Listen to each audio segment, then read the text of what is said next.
Okay, so here's some tips for 3.7 if you did struggle with them. I'm just highlighting the transactions that I had quite a few questions for. So I'm first of all going to start at the bottom with my 2nd of May, increase the loan to 250. Now there's a catch in the English. Just the fact that it's saying to 250, you jump to the actual trial balance or the previous balance and you see it's sitting currently on 220.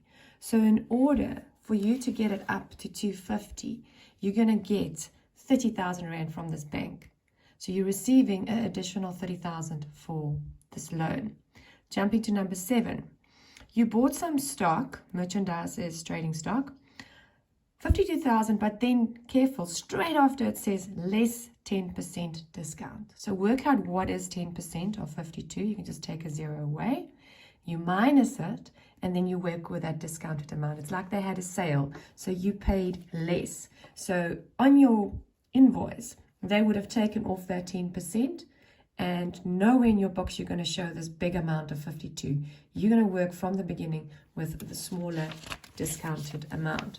Now if I go across to the next page, and I'm looking at overdraft facility. This one confused quite a few people. If you read it carefully, it mainly just says there is a facility if you want to go over in your bank account. That doesn't mean you're going to borrow all that money straight away, so you're just going to leave that one. That one is just for the bookkeeper to know that they can go over. Then number 10, the insurance. You paid insurance to Liberty, so you wrote them a check, but some of it was for the business, 5.2, and some of it was for the owner. So you can put this in one amount for the bank because you're giving one check to Liberty. So bank will have these two amounts together. But when you go to sundry accounts on the far right, you're going to have to split them. Whatever you call them, I'm sure you'll figure that out, but you're going to split them in sundry accounts.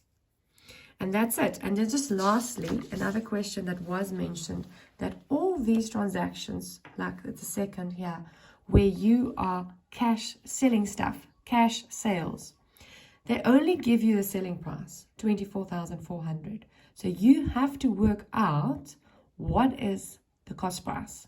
So make sure you know your formulas of what do I want over what I've got.